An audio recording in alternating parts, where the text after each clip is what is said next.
La chronique L'éducation au cœur de notre région. Une présentation du Centre de services scolaires de la Côte-du-Sud. Je vous souhaite la bienvenue à cette autre chronique L'éducation au cœur de notre région. Et quand on parle de cœur de la région, on se retrouve à Saint-Fabien-de-Penay, plus précisément à l'école primaire Chanoine-Ferland de Saint-Fabien-de-Penay. Je suis en compagnie justement de la directrice de l'école primaire Chanoine-Ferland, Mme Nancy Bilodeau, qui est aussi directrice de l'école primaire de Saint-Just. Ça nous fait de l'ouvrage, ça? Bien sûr! Ouais, ça occupe. Mathieu Letourneau, qui est enseignant en éducation physique à Saint-Fabien et Saint-Just aussi. Oui. Et Mme Cynthia Corriveau, qui est enseignante maternelle 4 ans à Saint-Fabien-de-Penay. Oui, bonjour. Bonjour. On est là pour parler, et je suis un peu surpris d'apprendre le sujet dont on va parler aujourd'hui. On va parler de santé globale. Qu'est-ce que c'est que ce projet? D'abord, à vous, Mme Nancy. Le projet là, de santé globale, c'est quoi? Qu'est-ce que ça veut dire, un programme de santé globale à l'école primaire de Saint-Fabien-de-Penay? Bien, en résumé, le programme Santé globale, ici, on l'a mis en place depuis 2017. On est en lien avec la Fondation Santé globale de la région de Sherbrooke. Cet organisme-là soutient, réseaute les enseignants, propose aussi un programme clé en main avec des ateliers qui sont déjà en lien avec les thèmes. Mathieu va pouvoir vous en parler tout à l'heure. Dans le fond, en 2017, on était les premiers de la région ou ici, Chaudière-Appalaches, à adhérer au programme parce que ce programme-là a fleuri, a été créé par les enseignants en éducation physique de Sherbrooke, 5 éducateurs physiques. Puis, dans le fond, ça s'est développé un petit peu plus dans cette région-là. Moi, c'est un collègue qui travaillait ici avant, M. Sylvain Tremblay, qui m'a demandé de l'accompagner pour visiter une école. Puis quand j'ai vu que le mode de fonctionnement, le programme, sa présentation, bien, en étant dans le parc régional des Appalaches, bien, je voyais déjà comment on pouvait l'intégrer ici là, avec les activités de plein air.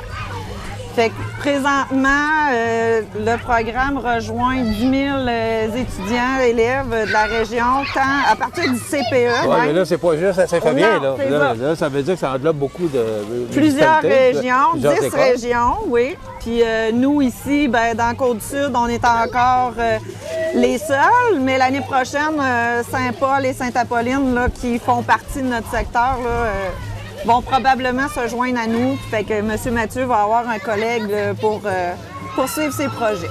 Bon, de soutenir ce projet-là, pour vous, est-ce que ça a été difficile à instaurer ou c'est au fil des ans? Parce que là, vous parlez que depuis 2017, mais quand même, ça fait presque 6 ans. Là. Oui, bien, dans le fond, au départ, l'équipe était quand même stable à ce moment-là. C'est sûr que depuis les dernières années, la difficulté, c'est de réintégrer des nouveaux membres, de représenter, mais avec la collaboration justement du programme, bien, il offre de présenter le programme aux nouveaux enseignants à chaque année. Fait que ça nous soutient dans le, comment je pourrais dire, dans la mise en place puis la poursuite de nos activités. Heureuse de l'avoir fait? Oui, je trouve que ça nous donne une couleur particulière. Puis c'est sûr qu'on parle pas souvent de nous, puis là, ça nous donne un petit plus. C'est quoi qu'on apprend aujourd'hui, mais on va probablement parler davantage, parce que là, maintenant, on est au courant. Vous allez en avoir sûrement qui vont fleurir aussi dans les autres établissements, parce que M. Mathieu, dans ses rencontres avec les éducateurs physiques, bien, c'est sûr que les activités de plein air et les saines habitudes de vie, bien, c'est une préoccupation de tous les instants. C'est ça. Justement, ben, Mathieu, oui. C'est quoi exactement? Ça consiste en quoi là, pour le prof d'éducation physique? Ben, pour moi, en fait, je dirais que c'est pour l'équipe école entière, mais pour moi, c'est sûr que moi, dans mes périodes, j'ai des périodes qui sont spécialement prévues pour ce projet-là. Le projet est, comment je pourrais dire, le moteur principal du projet, c'est de développer les saines habitudes de vie en plein air. Donc, ça a 4 volets: alimentation, équilibre de vie, gestion du stress, le corps humain, et le dernier, c'est les premiers soins. C'est toutes des choses qui sont en lien avec l'activité physique en plein air. c'est comme ça que... OK. Et ça implique qui, là? Parce que tu n'es pas tout seul à... Non, c'est pas que moi, c'est vraiment toute l'équipe qui travaille. Quand tu parles d'équipe? L'équipe, c'est les enseignants, c'est le personnel de soutien. C'est vraiment tout le personnel qui est dans l'école. OK. Puis, c'est sûrement une source de motivation pour les... C'est sûr que oui. Oui? Et le fait d'avoir des activités spéciales en lien avec ça, les étudiants adorent. Et quand on parle d'activité spéciale? Si je prends par exemple, récemment, on a fait le camp de plein air qui est comme la finalité du projet Santé globale au primaire. Où là, on réintègre tout ce qu'on a vu dans les différentes activités au préalable. Que ce soit de se construire un abri en plein air, un abri d'hiver, de s'alimenter, de faire tout ce qui peut toucher le très loin à une sortie de plusieurs jours. Nous, on ne le fait pas sur plusieurs jours, mais par exemple, nous, on le fait sur 24 heures, mais qui pourrait toucher de très loin une sortie en plein air complète. Toucher, à s'alimenter, à se réchauffer, bref. Là, ce que je comprends, c'est que c'est une des premières écoles dans la Côte-du-Sud, quand même. C'est digne de mention. Comment les élèves reçoivent ça? Est-ce qu'ils s'impliquent, ils et elles? Oui, bien, ça fait partie de... Maintenant, je pense que c'est une chose acquise là, pour les élèves de Santé globale. C'est même plus une question de savoir c'est quoi. Ils savent qu'est-ce qu'on fait et comment ça fonctionne.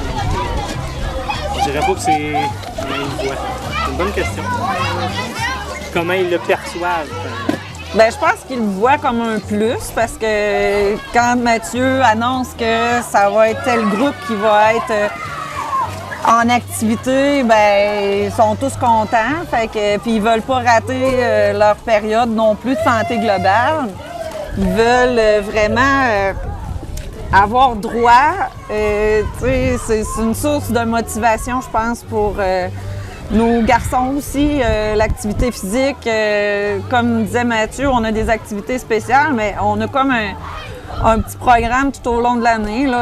Au mois de septembre, on a une sortie dans les sentiers pédestres. Cette année, on est allé aux Pommes, au Cap-Saint-Ignace, pour la classe d'automne. Après ça, Madame Cynthia, qu'est-ce qu'on a fait? On a fait la fête des Jours rouges à l'école de Saint-Just, parce qu'on est deux écoles, mais une grande école ensemble. Puis on a fait de la fête à Saint-Just, les petites olympiades. Après ça, la sortie au ski. Prochainement, comme Mathieu l'a dit, on a eu le camp. Puis habituellement, à l'été, soit le cross-country cette année, c'est ça. On l'a fait en début d'année. Des fois, on le fait au mois de juin. Il y a tout le temps une petite continuité. La 6e année, la finalité, c'est d'aller monter le Sugarloaf à Sainte-Lucie. Oui.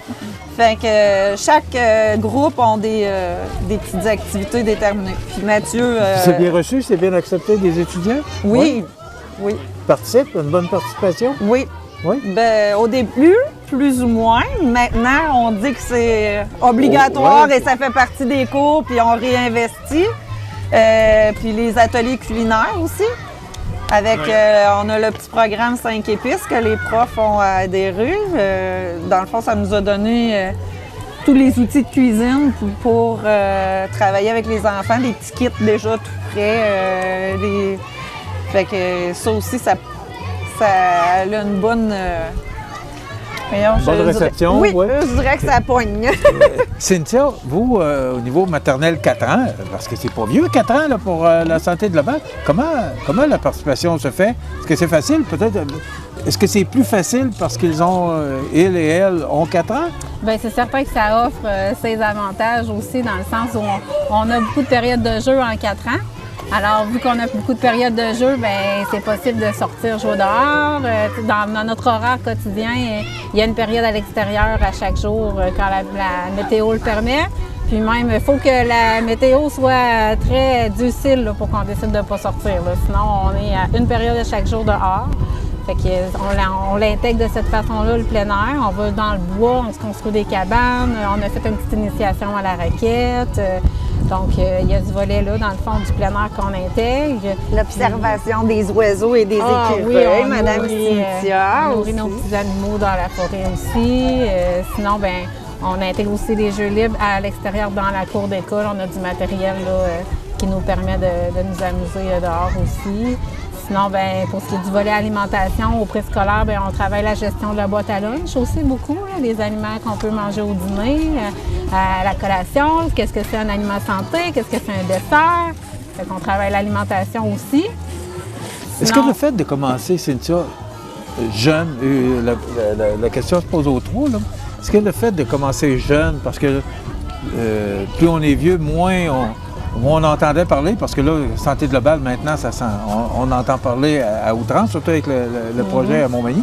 Mais est-ce que le fait de prendre les enfants jeunes et de les amener à penser à santé globale, santé physique, est-ce que aujourd'hui on le ressent, parce que ça fait quand même 6 ans que le programme existe, est-ce qu'on le sent, là, que c'est ancré de plus en plus là, dans le... Comme je disais un peu tout à l'heure, c'est plus un questionnement, c'est vraiment, ça fait partie du curriculum normal pour les élèves ici de participer à ce programme-là. Fait que oui, de commencer jeune, ça les a initiés, puis ben, après ça, ils embarquent dans le projet, nécessairement. Ben, même le cross-country, au départ, quand Mathieu est arrivé, là, ça tirait un petit peu de la patte de participer au cross-country. Puis là, maintenant, il y en a qui s'entraînent pour faire l'activité. Ben, moi, en tout cas, c'est une petite évolution que j'ai vue là, au cours des années. Là. Puis ils se plaignent pas non plus quand on dit qu'on va dehors, on va prendre des marches dans les sentiers. Tout le monde participe. Est-ce que vous êtes heureuse d'avoir implanté ce programme-là dans votre école? Est-ce qu'après 6 ans, vous êtes capable de faire un bilan? Bien, c'est certain que ça nous rend fiers. Ouais. Bien oui, c'est sûr, c'est sûr. On espère que ça va se poursuivre aussi dans les prochaines années. Que ça les vous gens amène à qui... développer d'autres programmes aussi? Est-ce que vous avez du soutien? Parce que vous disiez là, que vous êtes un paquet d'écoles, mais la seule dans le Côte-du-Sud. Est-ce que vous avez du soutien de base du centre de formation scolaire, du centre de... Bien, d'abord, on a un conseiller pédagogique avec Mathieu, là, en éducation physique, qui est libéré pour travailler avec l'équipe des éducateurs physiques. Mais auprès de la Fondation, il y a aussi des ressources disponibles. Là. Si M. Mathieu, je sais pas, moi, il a besoin d'outils, bien, on demande, puis ils sont là pour nous aider aussi. Là. Donc, on va poursuivre. On a bien l'intention de poursuivre. Est-ce qu'il y a d'autres programmes que vous prévoyez, comme l'an prochain, de développer, là, parce que vous voulez amener, justement, Bien, c'est déjà quand même assez complet comme programme, puis ça veut pas, ça demande une implication de chaque enseignant dans sa classe, à part le curriculum des matières de base, là, si je peux dire. On les intègre, mais ça prend quand même de la planification, puis c'est pour ça qu'on est bien content d'avoir Mathieu pour qui chapeaute à travers les 2 bâtisses, puis à travers tous les groupes là aussi. Mathieu, c'est de l'ouvrage de plus, mais heureux de ce programme-là, heureux de vivre avec ce programme-là? Bien, je dirais que oui, c'est de l'ouvrage. Différent. C'est différent, c'est de moins en moins au fil des années, c'est sûr qu'au début, ça a été une grosse bouchée à avaler parce que c'était tout nouveau pour moi. Puis tout nouveau pour les élèves aussi. Exact. Mais maintenant, là, il y a un roulement puis il y a des activités que je réinvestis. Fait que de moins en moins, c'est une tâche supplémentaire puis ça s'intègre bien au reste des activités que je faisais déjà. Comme on sait que les maternelles 4 ans n'existent pas depuis 7 ans, est-ce que c'est facile pour vous? Est-ce que comme Mathieu, ça a été pour vous un apprentissage au niveau de l'enseignement? Bien, moi, quand je suis arrivée, c'était déjà implanté. Donc, j'ai été de celles qui étaient nouvelles et qui ont dû l'approprier. Mais si je parle pour moi et pour l'ensemble des autres enseignantes, dans le fond, c'est d'avoir un souci de toujours vouloir faire bouger les élèves, peu importe qu'on soit en français ou en maths. Quand on se creuse la tête, c'est possible d'avoir des idées pour qu'ils soient le plus actifs possible. Dans le fond, c'est beaucoup le souci qu'on a de les faire bouger le plus possible. Mais ce que je comprends, c'est que votre implication est très importante en tant qu'enseignant-enseignante, au niveau de la direction aussi. Votre implication est très importante pour que le programme fonctionne et que les jeunes embarquent avec vous autres. Exact. Sans quoi, il n'y a pas le programme. Il ne serait pas vivant. C'est ça. Je vous félicite de ce que vous faites. Vous êtes un exemple, puis je suis content de savoir que ce programme-là existe. On espère qu'on va pouvoir contaminer d'autres petites écoles. En tout cas, vous pouvez peut-être contaminer les médias. Ben oui! Vous pourriez commencer par ça, qu'on soit au courant. Bravo, félicitations à vous. Merci. Nancy Bilodeau, qui est directrice des écoles primaires Chanoine-Ferland et Saint-Just-de-Bretonnière. Mathieu Letourneau, qui est enseignant d'éducation physique, ici même, à Chanoine-Ferland et Saint-Just, et Mme Cynthia Corriveau, qui est enseignante maternelle 4 ans ici. Est-ce qu'il y en a une à Saint-Just ou juste? Non, les élèves de Saint-Just viennent ici. Bravo pour ce que vous faites et vous servez d'exemple pour d'autres écoles qui pourraient suivre votre exemple. Quand on parle d'éducation au cœur de notre région, bien, je pense que c'est le plus bel exemple qu'on vous donne à Saint-Fabien-de-Panay aujourd'hui. Alors, cette chronique qui vous est présentée par le Centre de services scolaires de la Côte-du-Sud, voilà, ça complète. La chronique L'éducation au cœur de notre région. Une présentation du Centre de services scolaires de la Côte-du-Sud.